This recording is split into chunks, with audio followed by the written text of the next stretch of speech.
I'm going to be roasting my video today, utilizing the information from my friend, that's what I'm calling him, Trey Mo with Learn with Trey. But here's a twist. I'm going to be roasting him too. And if you guys are intrigued, look at this. Look at this. Somebody come and look at this. Then you're going to want to stay tuned to this video, and fair use here. This video is for educational purpose so that we can learn how to grow on YouTube, how to run a successful channel, and how to actually get our videos right the first time. Welcome and welcome back. I'm Reva from Reva Reveals. I'm the coach with the most. I'm not a guru. I'm still learning. That's why I got friends like Trey, because folks like him are going to teach us how to grow on YouTube. Now, if you want a coach, a cheerleader, if you want someone in your corner to help you to grow and to help you to stay accountable, I want you to connect with me, put your DNA on the like button, and I want you to consider joining our school community of small and emerging content creators, helping you to grow your business, grow your brand, and to have some community support just when you need it. Before I get roasted and toasted by the mostest, and that is Trey Mo, I want to give a quick shout out to the sponsor of today's video, ViraThumb. I want to talk to you about what really matters on YouTube. Do you think it's a pretty thumbnail? No, not actually. Because if your pretty thumbnail doesn't actually get a click, it's useless. CTR is everything on YouTube. You get a high CTR, your video gets pushed. It just might go viral. You get a low CTR, your video will get buried under the 500,000 plus uploads every day on YouTube. If you're serious about getting views, clicks, and growth, and you want to raise your CTR, I want you to consider trying ViraThumb, today's sponsor of today's video. And if you want to grow your CTR, I'm going to leave you a link for ViraThumb down in the description. Now back to the video. I'm going to be watching Trey's video on my TV over there.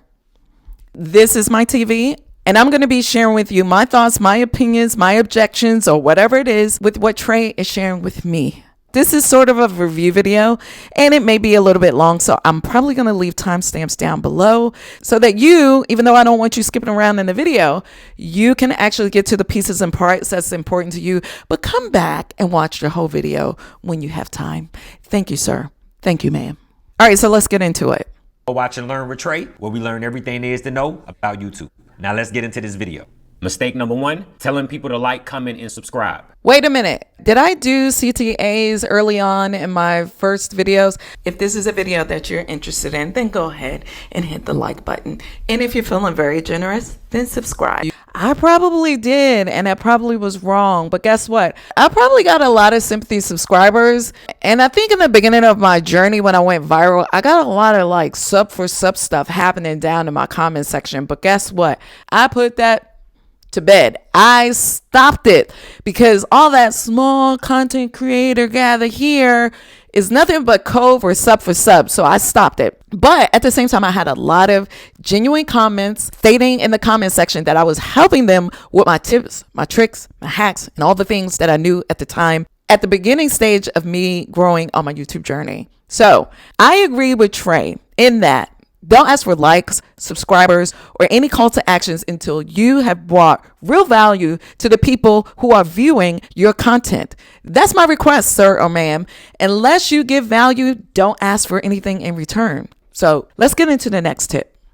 Now, YouTube takes your first set of subscribers and makes a lookalike audience based on those first set of subscribers. What the heck is a lookalike? Trey, a lookalike audience. I probably have that. That's probably why the people aren't looking at my content now, especially when I do stuff about AI. They just want me to talk about YouTube growth. They don't want to hear about ChatGPT. They don't want to hear about mindset stuff. They just want to hear about how to grow on YouTube, how to get all the views, how to get all the subscribers, how to get all the watch hours and get monetized on YouTube. Guess what? I got more things that I want to say, which is why I created 2 other channels, because I understand how to niche down. Or niche. It's called niche. Shameless plug. Check out my other channels like next month. When I put some more videos out over there, I want you to go and check it out. And I don't want any sympathy viewers over there because now that I kind of know what I'm doing, I am definitely niche down over there. So make sure before you subscribe over there, you know what I'm putting down on the videos. Mistake number 2, running ad promotions. Under zero circumstances I'm gonna say this again. Under zero circumstances are you to run YouTube ad promotions on your videos. Okay, well, hold on a second, because there are a few circumstances. Let's say you're a musical artist or you're trying to sell a course, then you can run YouTube ad promotion. I agree with that 100%, because when you buy subs, when you put your money to your videos and start running ads, then that does not guarantee organic growth. No, I am all about organic growth on my channel, and I suggest that to anyone who I am helping or coaching or just really helping. Because you cannot guarantee that YouTube is going to push your videos to the right audience. I think Trey's going to talk about that in a minute. You think YouTube is going to put your videos in front of the right set of people so you can get the right set of subscribers, but they do not. And let me tell you something. This is what I know for sure. The YouTube algorithm, or the people behind the algorithm, YouTube does not push your content out to the right audience. For me, and my channel, 60% of the time. Some of my videos that I do on how to grow on YouTube end up in people's kitchens, like how to make a good stir fry. That's not my content. I don't know why I'm showing up in those communities. And not even that, how to make a good stir fry in India. That's where my content is ending up sometimes. I got proof. I can show you. And so just by buying ads, you think you're going to get subscribers, or you're going to grow and you're going to end up in the right audience with the right people? Absolutely not. So don't waste your money. Unless you have something to sell. That's the only exception that I offer when someone asks, should I spend my coins promoting my videos? If you have a good product or service like me, maybe you're selling a course, maybe you have t-shirts, like my friend Sharon from Soul's Reaction TV by Sharon. If you have something to sell, maybe you can consider putting your coins to where your videos are. But again, I don't really suggest that, because if you're a good salesperson and people trust you, you're not going to have to spend your coins on paid ads. But what does Trey say? YouTube is trying to find your audience. In order for them to find your audience, you have to help them find your audience. They don't know who to send your videos to. YouTube is business, honey. I always say that YouTube is a business first owned by Google, and we as content creators are secondary in that process. Well, kind of first, because without us, there won't be any content. But when it comes to getting paid, we're second. And as small and emerging content creators, we're third and fifth down the chain, because guess what? They're pushing the big content creators. Like Trey. Yes, Trey has 2 or 3 or a whole bunch of other channels, and he has 2 silver play buttons, and I'm not mad at him. I want him to continue to grow and succeed, because guess what? He's our friend now. Too many topics. Now, when you're starting a YouTube channel out, you do not want to have too many topics on your channel. Now, you don't necessarily always have to niche down, okay? This is not just about niching down. I'm going to explain to you why you have to have a concentration when it comes to the topics that you're talking about on YouTube. I always offer this to my clients, whether it's in a coaching session or whether it's here on a video. You have to niche down in order to blow up, especially in the beginning. You cannot be mixing up videos. And this is what I mean by that. One day, you're a physical fitness coach and you're helping people on their health journey. The next day, you are helping people to blow up on YouTube and you're helping them with their content creation growth. And then the next day, you are a UGC content creator and you're pushing your Shein fashion collection. Is it Shein, or is it Sheen, or is it Shine? I don't really know. You have 3 different niches on one channel, and the person that came for the Shein clothes are not the same people that's coming for you in the gym. So the YouTube algorithm and your audience is completely confused. And that's why when you put up videos, YouTube ends up pushing your videos all the way to the blue ocean of the Pacific, where there are no fish to be caught. Well, that would probably be like the Dead Sea, right? I don't know. Anyway, what does Trey have to say about it? But if you start a YouTube channel out, so since I don't drink anymore, well, not right now, I'm going to fast forward past this part, because Trey's going to talk about how to make sure you don't mix up your audiences. You want to make sure that you identify your target avatar and that you're speaking to the right people and not everybody. Because when you speak to everybody, you actually speak to no one. I said that. Trey didn't say it. I said it. But maybe Trey will say it. I don't know. Let's see what else Trey has to say. I'm listening. Trey, I'm listening. All right, Trey, I'm just listening. to show y'all that I do So practice this what I right here preach. is awesome. If you guys didn't see the live, I'll leave a link down in the description. And this is where I gave Trey his kudos. I gave him his flowers while he is living. And I said to him, even though he's a channel of his huge size, he has multiple channels and his Instagram is over 145,000. His Facebook is crazy. I think it's at 1 million. He still has invested in himself by investing in a mentor. In this part of the video, Trey is talking about how he needed to level up his game when it comes to live and running eCam and all that stuff that I don't know how to run because I'm just like a baby YouTuber and I'm just learning StreamYard, which I paid too much money for. But I'm going to talk to you about the real cost of being a content creator over on another video. And because last week I ended up spending $500 by mistake. Anyway, I digress. Trey is talking about how you need a mentor in your field. A lot of times people think they don't have to pay for education. I'm just going to say, spend money and invest in yourself. Look at yourself. If you are a business or a brand or a person who's trying to level up your content or level up your life in general, consider getting yourself a coach, a mentor. Not necessarily that you have to pay for one.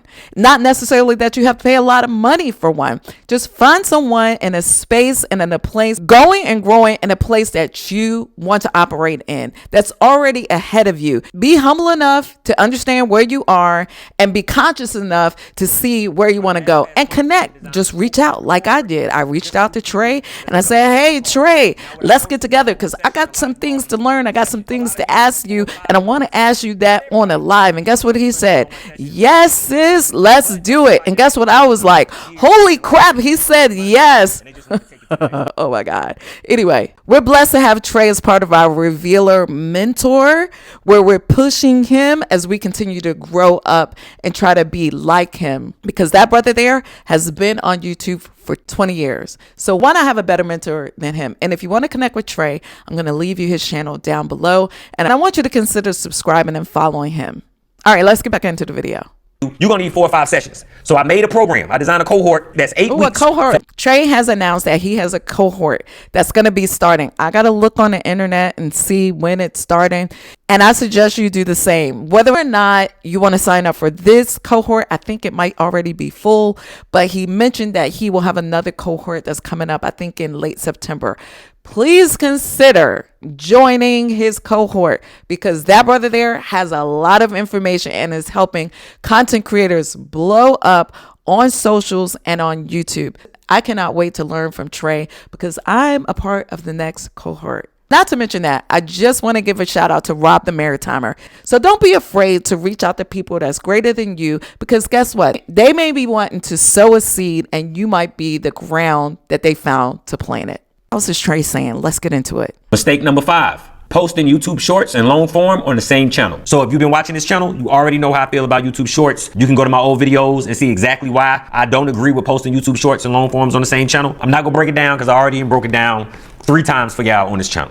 Good, because we tired of hearing about it. Bro, ain't nobody asked you. Okay, but I'm telling you. If I wanted to break it down again, I'll break it down again. Trey, just keep going with the video. Ain't nobody trying to hear all that. Big nose self. All right, so here's what I feel about shorts. I agree. Definitely agree with posting shorts and longs on the same channel. Sometimes it will hurt your overall performance of your channel. I have noticed if I post shorts too close to my long form content, honey, does not get views, or vice versa. You know why? This is what I think. I think YouTube prioritizes short form content because people's short attention span, they're about as short as my edges, even though they're growing back. Because of TikTok, because of Instagram, and all of the platforms that are pushing short form content, YouTube has to stay competitive in that marketplace. Guess what else? YouTube pays less for shorts than they do for long form content. But I don't deter people from posting short form content. I just encourage them, if they want to do shorts, maybe they need to consider becoming a shorts channel. That way, the algorithm understands who they are, and we all know that the algorithm is your actual audience. Well, kind of, sort of. It's a mixture of audience and robots. Yeah, I said it. Mistake number 6. Letting negative comments bother you. Regardless of what you do, in the very beginning, you're more than likely going to get the most negative comments, okay? They come in the very beginning. My very first comment on this channel, my very first one was a negative comment. Whenever you put something out into the atmosphere, into the universe with positivity, negativity is going to return. That's how you know you're going the right way. 17 years. Trey has been dealing with pissed off Pete's and negative Nancy's for 17 years, people. So guess what? If you've been on YouTube for about a year, 5 years, 10 years, and you still get moved by negative Nancy's and pissed off Pete's, well, guess what? Maybe it's time for you to put on your big girl panties or your big britches there, Bob, and be able to handle the negativity and the positivity all the same. What I learned from Trey on our last live is to not let emotions rule your universe, to not let emotions determine your success, determine your outcome.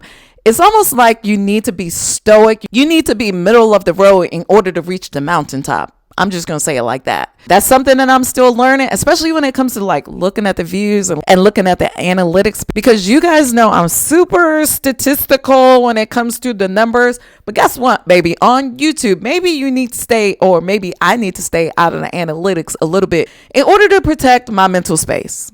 And speaking of protecting your mental, I have a special sponsorship coming up later in the next couple of weeks that you do not want to miss out if you're all about protecting your mental space and your mental capacity.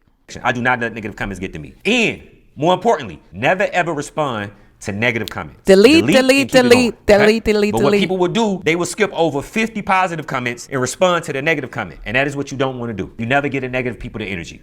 Delete, block, and keep going. Mistake number 7, lying to your audience. What happens when you first start a YouTube channel? You're going to get super excited and you're going to say, new videos dropping every Monday at 7 p.m. And you underestimate the time that it actually takes to edit and produce these videos. So now your audience is coming back and you're not delivering on what you promised them. He said something right there, because when I first started out on YouTube and I was trying to learn all the things, I was trying to learn my camera, which is actually just my phone, but I have a DJI Pocket 2 back there. When you're trying to learn all the things all at one time, whether it's how to upload, whether it's how to edit, whether it's how to do a good intro, how to do SEO, when you're trying to learn all the things at one time, especially when you're a small beginner YouTuber, do not overestimate what it takes to do one video. An 8-minute video sometimes can take you 2 days or 3, sometimes 4, to be able to deliver, because you have to consider, you have to come up with the topic, title, idea, thumbnail, SEO. You have to film it. If you come up here off the cuff, people can tell that. So you have to be able to prepare. And once you start filming, people can tell whether or not you prepare in a way to bring value. 45 minutes worth of footage can take you 4 days to edit for an 8-minute video. Make that make sense. So I need you to under promise and over deliver. So if you don't think you can do 2 videos a week, just make the promise, internal promise to yourself that you're going to do 1 video a week. And if you happen to do 2, baby, everybody's winning. And I can't lie, I'm guilty of this too. I told you. That is so true. Now, I'm going to tell you, people be waiting on Trey's videos. Like, I looked at his videos and he only had like 8 videos up. People were waiting with bated breath because he always brings value. And they were like, Trey, when are you going to put up another video? I was down in his comments looking and people were like, oh my God, what are you doing? So I can say this to my brother. I was a little bit more consistent than you were. But I'm going to say this about him. I'm going to cut him some slack because I just learned that Trey has like 18 jobs. My boy got 14 jobs. Yeah, man. Trey's like a comedian. Trey have a Facebook page. Trey have a cohort. Trey got so many jobs on the street, man. Me no know when the brother sleep, yet alone have enough time for make YouTube videos. Me no know how I'm do it all. But guess what? He gets it all done, and I give him his props. Another month to release a new video. I'm gonna be more consistent with the posting, okay? But I had to take a little bit of time off to design that cohort, so that was why. Mistake number 8, not giving value. Make sure your videos give something of value to the watcher. Is it entertainment? Is it inspiration? Is it knowledge? These are the questions you have to ask before you upload every video. Right now on YouTube, it's a trending thing to make struggle content. You have YouTubers making videos talking about, I'm about to get evicted. My car is about to get repossessed. I've said that before on my videos, that kind of life, that struggle life, that YouTube loves the drama. So YouTube is going to promote that. But I'm not about that life either, Trey. I like quality views with people who like quality content. just a bunch of videos on struggle. Hopefully you guys have learned something in this video as I sit back and reflect on all of my old content. If my videos don't speak value, if they don't educate you, if they don't inspire you, if they don't motivate you, then I'm going to stop making content. If you guys love the value that I'm giving, I just ask that you keep watching, that you continue to be loyal participants, not just to me, but to those in our community, because it's not about me. It's about we as we grow and level up our content. And the last call to action is this. If you want to continue learning, I'm going to be leaving you the link for the school community down below so that you can sign up and you won't be left behind. See you the next time on the next video. Bye-bye.